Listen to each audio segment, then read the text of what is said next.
And hello fellow tankers, Space Bandit here with another episode of World of Tanks, and today I bring you a quick look at Super Hellcat. Yes, brand new Tier 7 American tank destroyer. And we're gonna talk about whether it's worth to buy, not worth to buy, what to expect from this tank. Is it worth the gold that you're gonna spend on this thing? Right now probably not, but even in the future, is it actually worth it? So we're gonna cover some stats from the Tech Tree M18 Hellcat versus Super Hellcat. And we're also going to touch on Hellcat 105 HMC, and we're going to try to figure out which one is the best option out of the three. So while we talk about all the Hellcats, you're going to watch a game in the background that was maybe not the greatest, but it was nice clutch at the end. So I'm glad that I can share it with you guys, because those are the games that we live for, to be honest. Sometimes they don't have to be spectacular, huge damage games, but if you manage to clutch it at the end, it's just, the feeling is just as amazing as if you would do like 7,000-8,000 damage, right?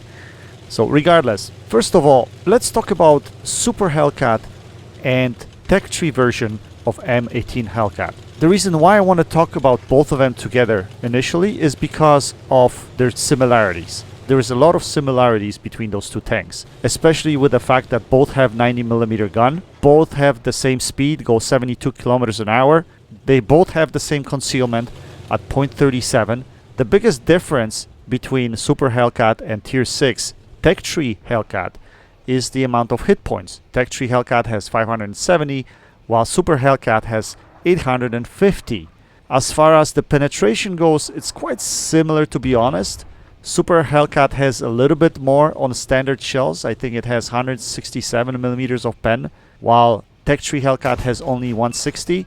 But premium shells are the same pen, 243 with 240 alpha, so there is not much to brag about over there.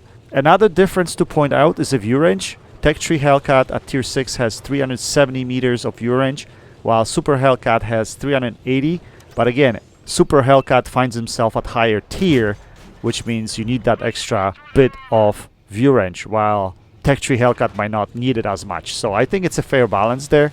Other than that, another thing to point out would be the traverse speed of the tank. As we all know, Hellcats are really slow when it comes to traversing or moving backwards. Super Hellcat's traverse speed is 34 degrees per second, while Tech Tree Hellcat's traverse speed is 30 degrees per second. So as you can see, Tech Tree Hellcat is a bit slower than Super Hellcat when it comes to that. But still a very reasonable tank. Which begs the question, do you really need Super Hellcat? Especially for the cost that it's currently in the store. I don't think it's worth it. Obviously, that being a premium tank, it could earn you some silver. I think from that perspective, it'll be something that you might want to consider. But I think Tech Tree Hellcat, from performance perspective, is as good as Super Hellcat would be. Now, let's not forget their HMC brother, Hellcat 105, which, to be honest, I still consider to be the best Hellcat out of the three. And I'll give you my reasons as to why. First of all, Hellcat 105 is also a premium tank, and it's also at Tier 6, not Tier 7. So you're not facing Tier 9s, you're facing Tier 8s. With Hellcat 105's gun, you have a slower reload, but you have higher alpha. So instead of rolling on average 205, 210 damage per shot, you're drawing about 300 damage per shot. And even though your reload is a lot slower, it's going to be 8 seconds once fully optimized versus 5 seconds is what I have on Super Hellcat right now, your alpha compensates for it. The biggest drawback of Hellcat 105 is the fact that its traverse speed is not as good as a Super Hellcat. We're talking about 32 degrees per second of traverse speed versus 34. So when you set up with this tank, you have to set up in a way that you are able to run away from position forward instead of going backwards. Also, the fact that view range is slightly shorter, 360 meters, honestly, it doesn't impact your gameplay as much, especially at Tier 6. But again, alpha is king.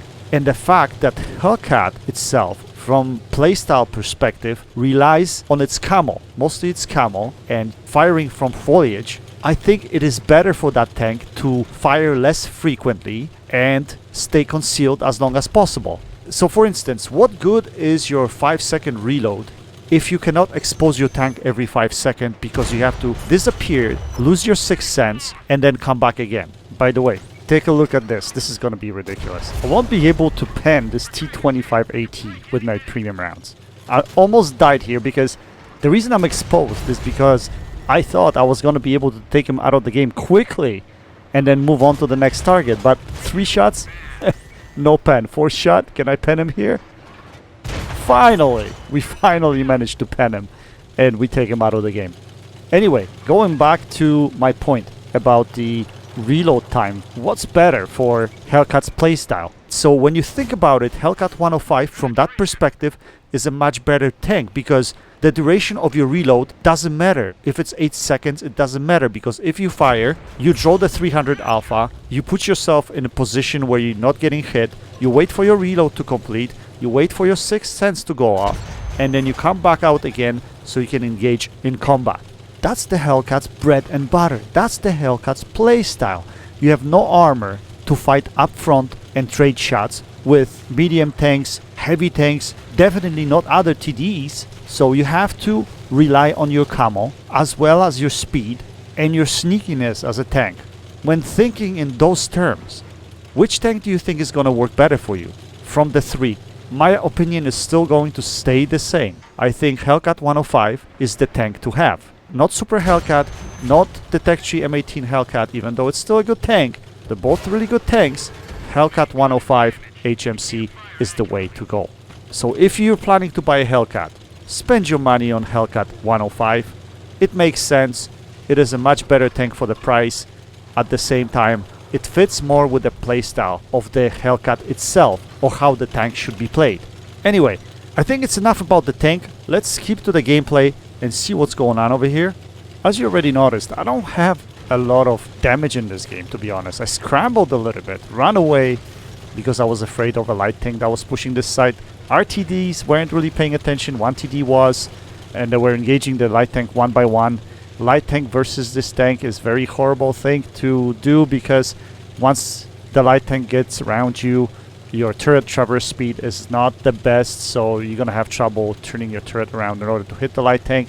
So the best thing with this tank is to keep the light tank in front of you, but anytime you engage the light tank, it's going to be a problem. Now here, I put myself in positions where I can actually shoot these guys from a distance, but I didn't know that my gun was damaged because earlier in the game, the Jagdpanzer was trying to hit me and hit my gun. I didn't realize that, but I realize it now, so I've repaired the gun. And yeah, we managed to take care of a couple of TDs over there. That pretty poor engagement with T25AT that I thought it was just going to be a one-shot, but unfortunately it didn't turn out to be. Then we've taken out the Jagdpanzer, the tier 6 TD, and now we're facing a couple of medium tanks. Both tier 7s. One is the Polish tier 7. I can't remember the name of that tank, and the other one is the Chinese tier 7, T34-1. Now, I have one significant advantage from these two tanks. I have viewage advantage and camo advantage, so that's exactly how I plan to play this tank. Now, as you notice, they're not capping, so they're likely going to come after me. They probably want to kill me. Looks like they are decent players. They're not just looking for a cap, they're looking to fight until the end, which is going to lose them game, to be honest, because in this situation, it would probably be better for them to both cap and get me to try to chase them instead of them trying to chase me. So what I'm trying to do right now is get myself in a position where I can isolate myself from them and see if I can catch them one by one. Unfortunately, because of my poor engagement with T25AT, left me only with 177 HP, which means I'm pretty much a one-shot to both of these guys. So the only thing I can count on is my concealment, and if I, for whatever reason, run into them one by one in a close combat fight, I'm probably going to lose this game. No kidding. It's going to happen. So I want to make sure that I stay away as far as possible. Obviously, they'll probably chase me to my last known position, which was somewhere in the center or central. The 4 area, somewhere around there. So I was thinking they're going to chase me there, and I was hoping I could catch them from a distance. But now I know one of them is capping. At least one of them is capping, so I'm going to try to get myself in a position where I can reset. Again, I'm trying to use distance, my good view range, my good concealment in order to spot them, put shells into them. Now, the only thing I don't know on this map, or I didn't know at this time, that there's no shots into our base cap from this position here. They could actually put themselves behind a rock and I won't be able to hit them. And I wasn't paying attention to that. That would have, or could have, lost me the game if not for their greed or them trying to come after me and trying to kill me. So I can't spot the base capper, but guess what? I spot the other medium tank who was looking for me. So we're gonna be able to put the shell into him. Unfortunately, we get spotted, but we have a little bit of cover over here from these rocks. So now I'm gonna try to lose my sixth sense and run away. Now I ran off a little bit too early there. I thought I could have waited for a split second, because if he did blind fire, he could have hit me and potentially taken me out of the game. So that was a bit of a dangerous play, but now we're gonna be smarter. So since his friends stopped capping, I was pretty sure at this time that he's gonna come after me. So what I decided to do is run off from the situation. They're both gonna chase me, and last thing I want is to get in a position where both of them just kind of outnumber me. So I want to be unpredictable, right? I want to get myself in a position that they won't expect. Now, thinking in my brain was defend the base at all times, because eventually they'll get tired of chasing me and they will cap, right? And if they cap, I want to be able to be already in a position where I can actually see the base, be able to spot them and take them out of the game. So that's exactly what I'm doing over here. I'm trying to get myself from this side of the map, and from here there's actually open area where I can see the base cap, right? So I was gonna just post up here and just wait for them to get tired of chasing me and go and cap the base again. But at the same time, I spot this, what is it, CS44. So we're gonna put one shell into him. Unfortunately, we low roll on the first shell, but now we should be able to take him out of the game, and we do without even being spotted, which is a great exchange for me right here. So now we're gonna do something else unpredictable. You would think that in this situation right now I should be running away from the cap. I'm doing the exact opposite. Why am I doing this? Why am I going towards my cap if I know the opposition tank is gonna come to the cap eventually? Because he's gonna grow tired of chasing me. Because right now he's probably somewhere in the middle of the map, and he's probably looking for me somewhere in the middle of the map. So at this point I pretty much knew that he's not going to be anywhere around my cap. At the same time, if I put myself on the other side of the cap, he would still expect me to be on A line. And since he's gonna think that I'm on the A line and he's gonna start capping, I might catch him off guard. I might catch his behind, right? So I'm gonna move past this hill over here, and I'm gonna try to spot a little bit further to see if he is actually trying to cap or is he trying to chase me still. So that was the idea here. I'm in between the building right here, so I have a little bit of cover. I don't have to worry if I get spotted. I can run away from him because I'm definitely faster than him, so I know I can run away from him. But all of a sudden he decided to cap. So now he basically tells me where he is, which is not a good thing for him when you think about it. But in reality, when you try to wager his options, does he really have any? Not really. He doesn't have that many options. He lacks in view range, so he cannot outspot me. He definitely cannot out DPM me, although I'm a one shot, so he can easily kill me at this point. But in order for him to win the game and guarantee the win, he needs to win by capping, because there's no way he can beat me any other way. So I think he's doing the right thing, and I think I made the right play by pretty much fooling him that I'm on this side of the map while he still thinks that I'm on the other side of the map. Yet I'm trying to find a good position where I can just go hold down and I can just see him and spot him, and that's exactly what we do. And we spot him, we put a shell into his behind or his side, because he wasn't expecting me to be on this side of the map, and we easily take him out of the game to secure the win for the team. Anyway, would I recommend this tank? Yeah, I guess I would. The only thing I got to say still that Hellcat 105 is still a king for me.